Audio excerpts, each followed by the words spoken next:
Entrevista Venevisión. Líder en opinión. Por tu canal independiente, Venevisión.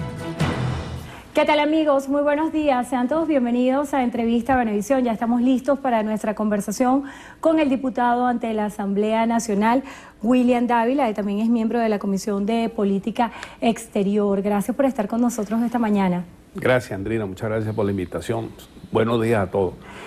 Muy interesante analizar todo lo que ocurrió en la sesión de la Asamblea Nacional el día de ayer, sobre todo un tema que ha preocupado mucho a los venezolanos en los últimos días, el tema de la economía. Pareciera que en los últimos años nunca se había estado tan atento a esta variable y se dio la presentación del presupuesto de la Nación y el Ejecutivo, en la vocería de Marcos Torres, declara que se estima una inflación del 25 al 30% para el próximo año de inflación. Yo quisiera que nos hablara en detalle de lo que ocurrió en la sesión y cuál es su opinión acerca del presupuesto, lo que se está planteando como médula de lo que va a regir la economía de nuestro país el próximo año. Bueno, mira, Andrina, el problema lo acabas de señalar tú. Cuando el ministro habla de una inflación, o el vicepresidente, creo, como se llama ahora, de una inflación para el próximo año de 25, 30%, y resulta que este año está llegando a más del 60%, ¿no? O sea, es un presupuesto que es deficitario, un presupuesto que no refleja los costos de funcionamiento, los gastos de personal de muchas de las instituciones públicas, universidades, ministerios, que no contempla pagos de personal, que no contempla, vamos a decirte, los gastos de infraestructura de funcionamiento necesarios, por ejemplo, para desarrollar lo que ellos llaman una potencia económica y una potencia productiva.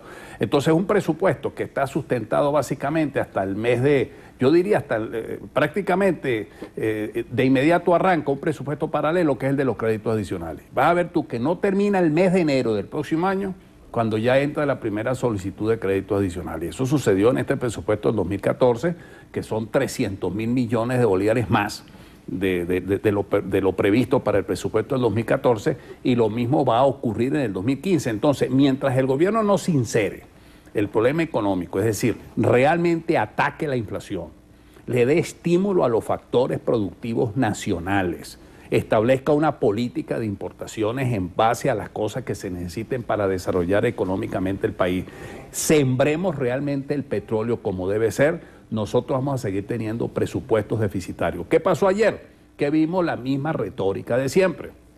Un presupuesto de $60 el barril, que van a tener todas las previsiones para aguantar cualquier caída del precio del petróleo, que la inflación va a estar entre 25 y 30%, y todos sabemos que hasta ahora el desarrollo histórico de esa promesa no ha terminado sino en eso mismo, en pura promesa, porque la realidad es otra. La realidad es que a la gente le cuesta conseguir comida, a la gente le cuesta conseguir medicamentos, la gente hoy día está padeciendo situaciones económicas porque tiene que buscar recursos para poder sobrevivir. La corrupción se ha generalizado en todas las instituciones porque la gente no le alcanza el sueldo, porque no les pagan. Entonces, ese tipo de cosas no los ve ni el vicepresidente ni el alto gobierno cuando configuran un presupuesto, porque es simplemente sobre la base del presupuesto que ellos calculan. Claro, están diciendo que son, creo que el 25% solamente proviene de los ingresos petroleros, y ahí viene el discurso.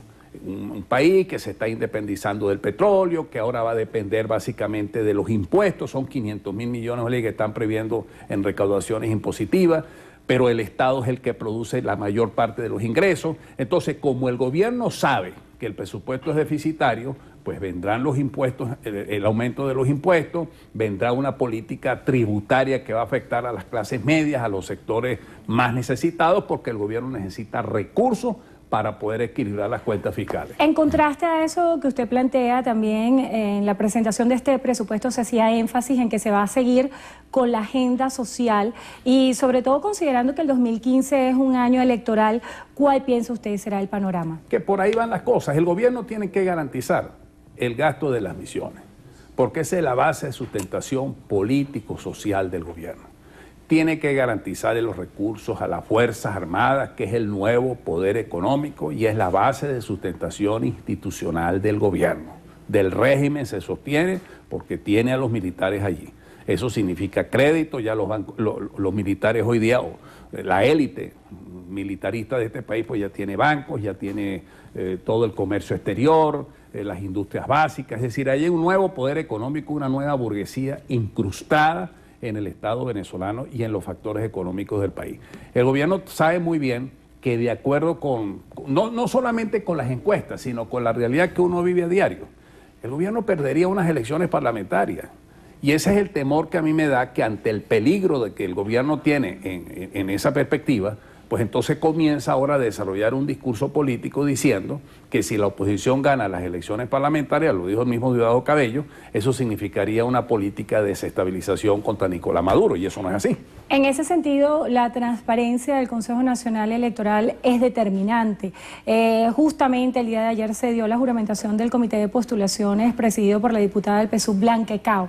Yo quisiera que nos hablara acerca de las expectativas que se tiene, acerca del trabajo que se va a realizar en este Comité de Postulaciones y de qué manera se va a hacer el trabajo político por parte de la oposición. Sí, mira, lo ideal sería que precisamente el nuevo poder electoral sea imparcial, o sea, esté compuesto esos 3 rectores principales y los 6 rectores suplentes por gente que realmente refleje la imparcialidad política, el conocimiento institucional de lo que se llama hoy día el derecho electoral y sobre todo el compromiso, ya que estamos hablando, de alguna manera hablamos que no solamente la crisis económica nos afecta, sino que hay una crisis de valores y una crisis espiritual en este país también. Es necesario entonces que un Consejo Nacional Electoral esté conformado por rectores que tengan claro que la voluntad soberana de un pueblo es fundamental, porque eso contribuye a crear una crisis realmente de confianza y de credibilidad en el país. Es necesario que el Consejo Nacional Electoral, de cara a estas elecciones parlamentarias que son fundamentales para la República, esté conformado por gente que realmente tenga esos valores.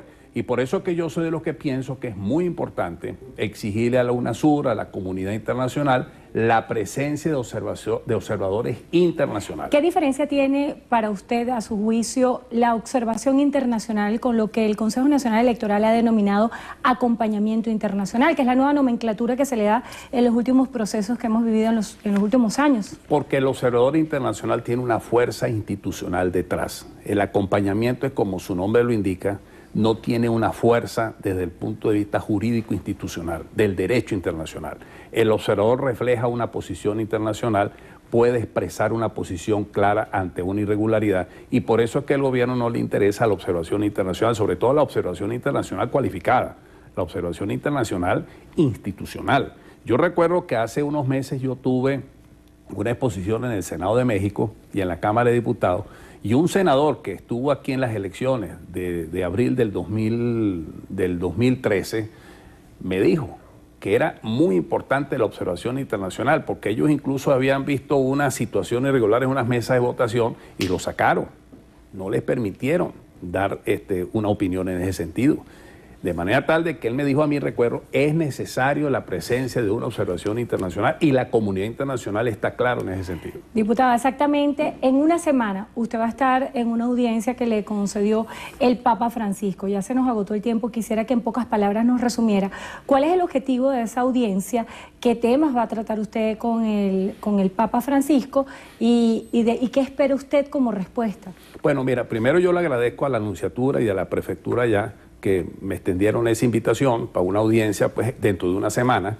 Voy a aprovechar de exaltar pues la figura de José Gregorio Hernández, ya que está en ese proceso pues de beatificación, es muy importante para nosotros, es nuestro santo del pueblo, y al mismo tiempo pues yo he venido planteando en nombre de la unidad propuestas dentro de la Asamblea Nacional que han sido aprobadas unánimemente cuando el Papa Francisco fue designado Papa, cuando fueron canonizados Juan Pablo II y Juan XXIII, de manera tal de que ha habido ahí una relación y pienso pues que hoy día el Papa ha tenido una posición muy clara desde el punto de vista del derecho humanitario, ¿no? La defensa del tema, por ejemplo, del ébola, la lucha contra el ébola, el tema, por ejemplo, de la paz.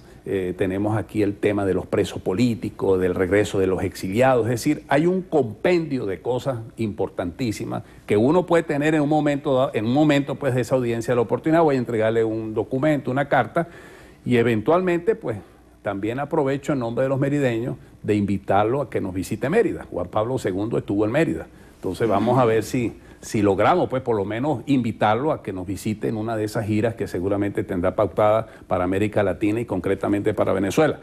Yo me siento muy contento y realmente como diputado de Mérida y diputado de Venezuela, pues llevo, vamos a decir, representando ese corazón venezolano a un hombre que ha significado en este momento una transformación, un discurso, una exposición extraordinaria pues dentro de la iglesia y fuera de ella. Sobre todo signo de tolerancia y de respeto. Que necesitamos en este momento en este país. Así es. Y rápidamente, antes que termine el programa, es necesario porque las elecciones parlamentarias tienen una fecha cierta y yo siento que el gobierno, ante la eventualidad de una derrota electoral, puede buscar otros caminos.